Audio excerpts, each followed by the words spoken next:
I think laughter is a fine thing to have. We can enjoy ourselves a little bit.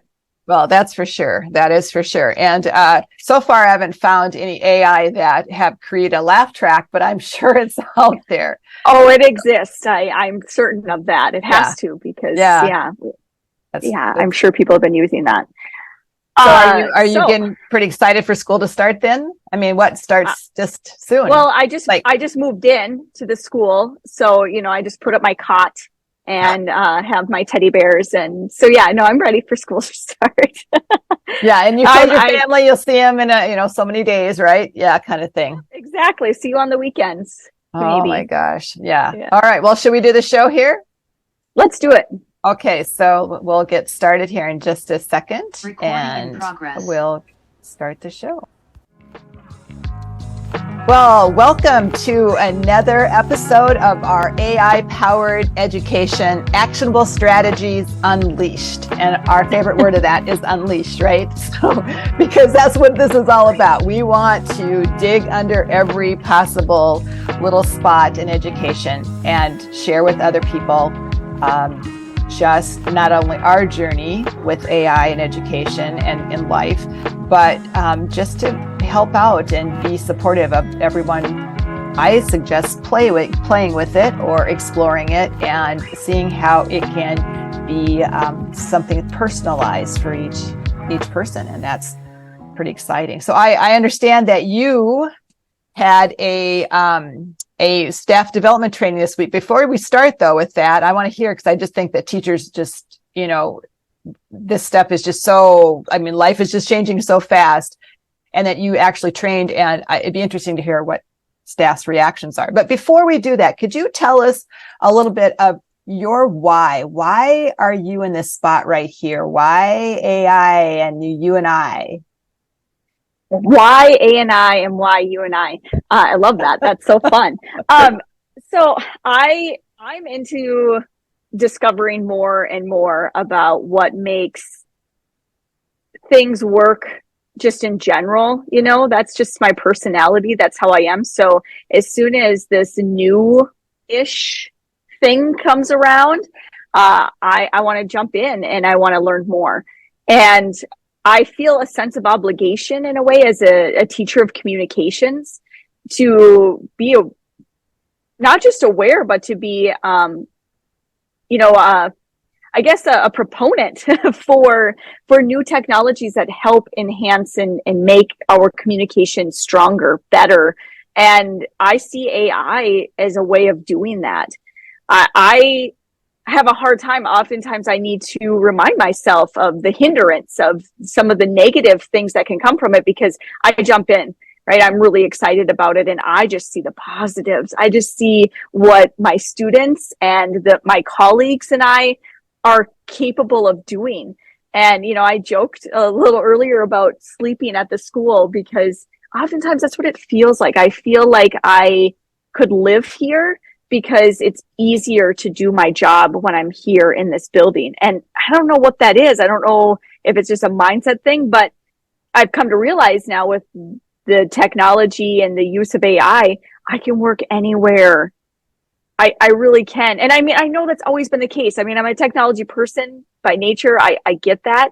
But truly, this is redesigned for me how I approach doing my job.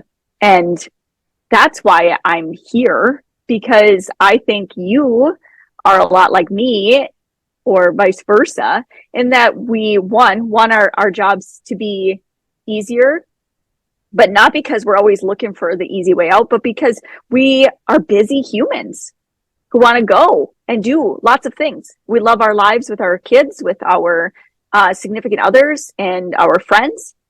And this sort of research has allowed me to free up my time. It's a long answer. Yeah. No, but we not only do we get to dig into what is important to us in AI as educators, we also get to do it as colleagues and as educators and as friends. So that's a pretty good way of putting this together, I think. That's why I think so too. we together are doing this. But also, a little bit of mine is very similar to yours. I would call I think it's because I'm a different age group than you, but I would call myself a pioneer. Like I'm back in the, but more of a pioneer and always willing to go out there and scout around and not be too afraid, where sometimes people are just like, that's just not a priority, but they are somewhat interested. And I know sometimes my challenge has always been like, not everybody's a pioneer, right? And there are people that want to follow. And then there's some that just want to go dragging their heels. And my challenge has always been not to shame those people, but to serve them. So I think my word often is, I just want to serve. And how can I serve learners? How can I serve the learner right in that classroom, whether it's elementary or middle school or high school? Because now with my position, I get to work with learners who are candidates to become teachers. And I want them to be the absolute best. We need teachers so desperately. And I want to make sure that I'm doing my best to serve them, to get them in that spot. And right now in education, we can use a lot of tools and a lot of things, but we had better be looking at AI, because it takes out, what we've talked about this word before, the minutia. It takes it out. It just does. You can create and build a presentation or edit or music or whatever you want it to be, research. That minutia is gone. And you're just like, I can add this now and I can tweak it and make it more whatever I want it to be. And I just find that super exciting. So it's both personalized, but it just allows that creativity, like you said, that you and your colleagues can build and your learners can just take off with. So that's some of my why. Yeah. Too. Somewhat, like you said, very similar. So. Yeah. And I think that's why we found each other. Like that's how we work together. We know that, our experiences that we have as learners, like ourselves, are really great techniques, the things that we use to help the people that we serve. And that's what I'm doing. Like that's what we're doing, is as soon as we learn something new in AI, we talk about it and we share what we're learning. So I think that's what this is all about. Yeah. Do you ever, before we move into talking about staff training and how that all went, how do you balance in your mind, this might take us to a whole nother episode, but how do you balance in your mind that you want to share and this is exactly what you need to share and it's so important for everyone, and that other side of your brain that says, if everybody knows this, then I won't be able to use it as much or shine as much, because then they'll know it too. Like, how do you say it's all about sharing? Sometimes do you ever feel like you want to hold back and just like, I just made this dynamic presentation, and if I share with everybody will be making dynamic presentations. I think that's just really human nature. So how do you kind of fight that, or what do you do? I don't know if it's this, I'm jealous of things in other parts of my world. What I teach and what I hope my students learn is not an area where I feel that. So I hope a lot of times when I just have like a lesson or my staff training, why didn't I record that? Because I thought, I want everybody to see that. I want people to be inspired by it and perhaps duplicate it, but put their own twist on it. And I think that's sort of what inspired me in education in general, to pursue teaching, was because I got so much joy in seeing others, create product similar to what I was working with. So I think, I don't know. I don't have that concern. Yeah. And I don't know if I've articulated well. I'd have to think about that. What about you? No, I know. I love looking good on projects and things like that, but I totally agree with you. Like the whole idea is making everyone up to the same, like make it equitable and share it and let everyone grow better and stronger. Again, if we leave anybody behind, if we don't share with someone, then we're just leaving people behind, and we don't have any space in our society and time anymore to do that. We really don't. Yeah. But it is there. You can hear people sometimes like, well, I'm not going to tell anybody about this. This is really cool. And what if they find it? But no, like the more we share, it'll just push it to be better. So thank you for at least talking about that for a moment. So tell me about what all happened with the training that you recently did. Well, and I can't remember how much I've told you about this training or what we've discussed so far, but it was a moment where I knew our staff at a high school setting. We teach 9th through 12th grade, but then also college electives and other core college courses through a concurrent enrollment program. I just knew it was something that we needed to have. But of course, I didn't really know what staff knew. And so I had mentioned before about how I used AI, I used ChatGPT to help me design a lesson plan for staff development. And then based on that and some back and forth in our prompting, I also created a survey that I sent out to staff ahead of time. I got that feedback, and then I used that feedback as another prompt in ChatGPT to say, help me decipher this. I guess I can gather what staff needs, but please help me interpret it. Of course, ChatGPT delivered. Thank you so much. And I took those key points from the survey results, and then I imported that into a program called Beautiful AI, which makes these amazing presentations. I used the bot because I thought, why not? I have the capabilities in Beautiful AI to make a full-fledged slide deck on my own utilizing some AI tools, but I chose to use the bot just to see what it could make. And it made this presentation, and it was great. I loved it, but it needed some personality and it needed some correcting because some things just weren't quite accurate. And that was fine. And then I modified it, and I attended another webinar and learned some new things and modified it. I told the staff that entire process. I didn't hide any of that because that is the exact work that I would want them to do. I would want them to survey their students to find out what they know. I mean, it's the classic, what do you know? What do you need to know? Why do you need to know that sort of thing. I just used AI to help me get there really fast. And again, that's about that time. Yeah. And so I explained that to them, and they were just like, wow, because the exposure and the survey results had indicated very little exposure to AI at this point, right? Had heard of it, sort of knew, but some are like, nope, I'm going to turn the lights off on that one. I'm not interested. And so I was coming in at it with that. But well, to kind of get, go ahead. I was going to say, well, I just love the whole idea that it's you using AI, but it's also AI and HI. It's humans, it's human, intelligence and intellect, everything going along with AI. It's in combination. And it just seems to me that's where the real power lies, is when you are both in that together. Exactly. And, I learned along the way of this theory, human in the loop. And that's exactly what you're talking about, human interaction. So I brought that back to the staff and I said, this is what AI looks like without a human. It's a product, right? And if that's all we care about is products and final results and final presentations and projects and papers and essays and tests, if that's all we care about, then AI is going to take over.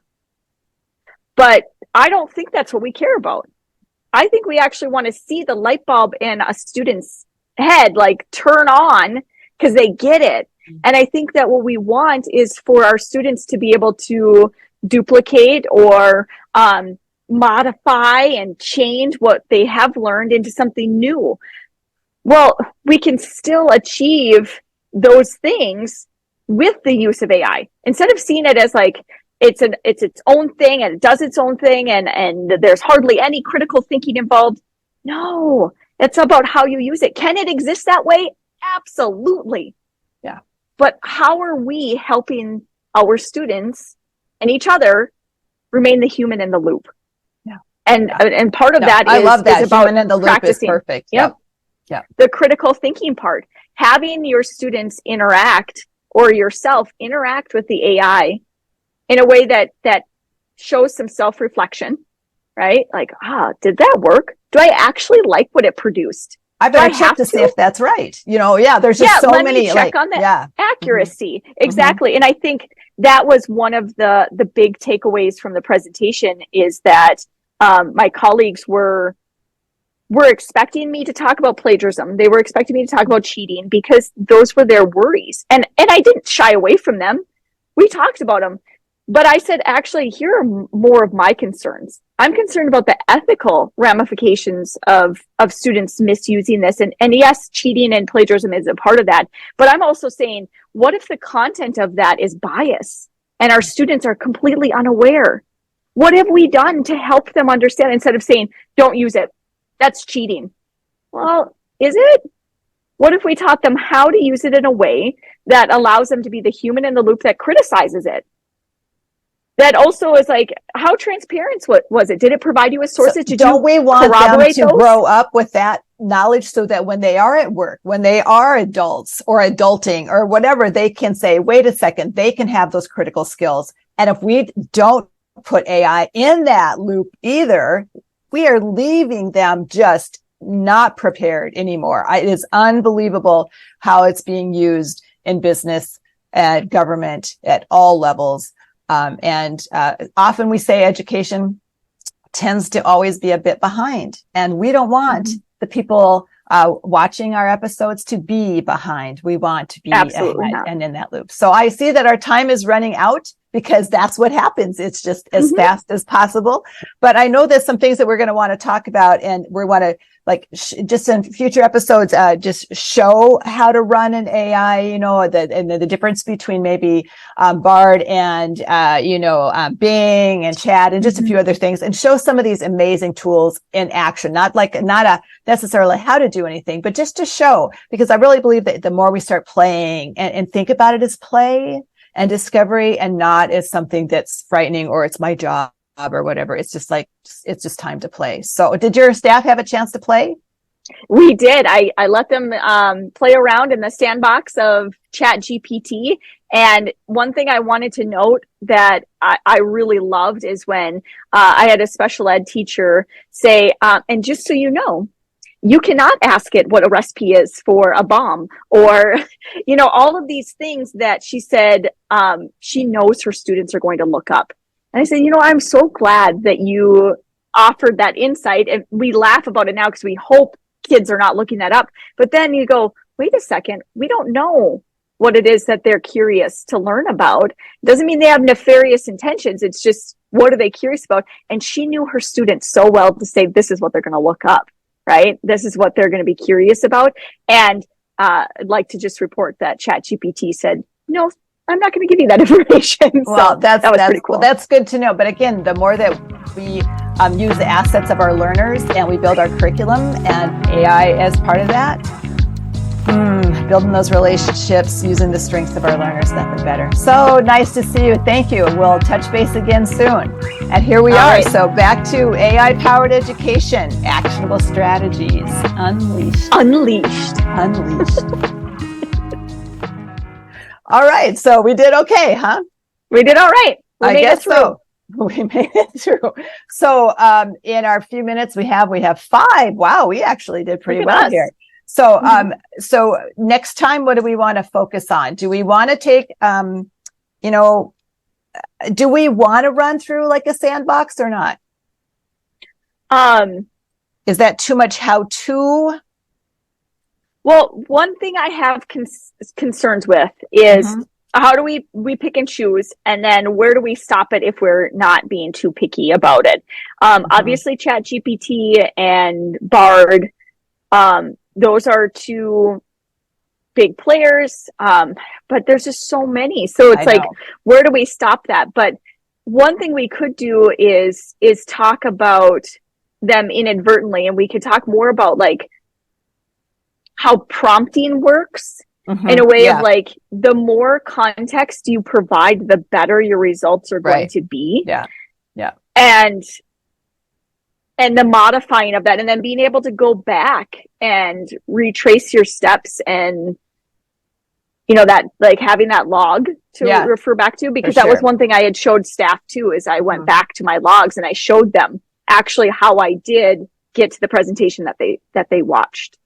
I showed them the questions I asked and how I, followed up. And part of me feels like I like that concept better of like, let's focus on what are our prompts and how, that's that critical thinking. Yeah. How that's where that reflection. How do you get the human in the loop? Like maybe that's what it is. It's like how we're going to talk about an AI tool like ChatGPT, and how it works, but we're also focusing on kind of our whole human connection thing and like what are the process that we follow when we use it.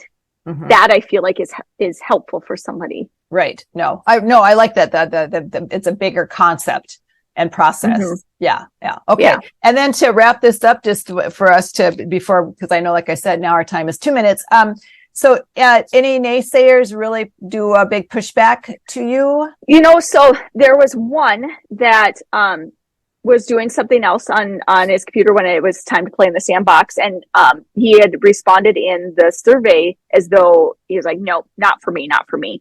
And I'm really disappointed in that response because I would think in their discipline, it would be pretty important for them to be aware of what students, not just what students are doing so that you can again, it's all about catching them, right? Like that's what they're so worried about is catching these kids when they are using it. But how much better it will make them as artists and as content creators. And so I just went up to him and I said, have you tried it out? Nope. And I said, I think that you should, because you need to know what your students are looking at too. And I just left it at that. And I watched him sort of get into the login process, but I thought that's such a disservice to your students. You don't even know what it is that they're capable of. I think that's really powerful that you, and I know you did it in a very kind way, but yet it was not okay just to walk away and say that's okay, that behavior's okay, because the stakes are too high when it comes to our learners. That's just too high. Yep, we don't get to just. You did the hard work. You did the heavy lifting. All right. And one that left early, by the way, one that was leaving early, I said, oh, by the way, I posted an article that's specifically about CTE on the Google Classroom page. I highly recommend that you read that before school starts. Making friends wherever I go. There you go. That's right. Okay. Well, take care. Thank you so much. Okay. Yes, you bet. And it's always a pleasure. Thank you.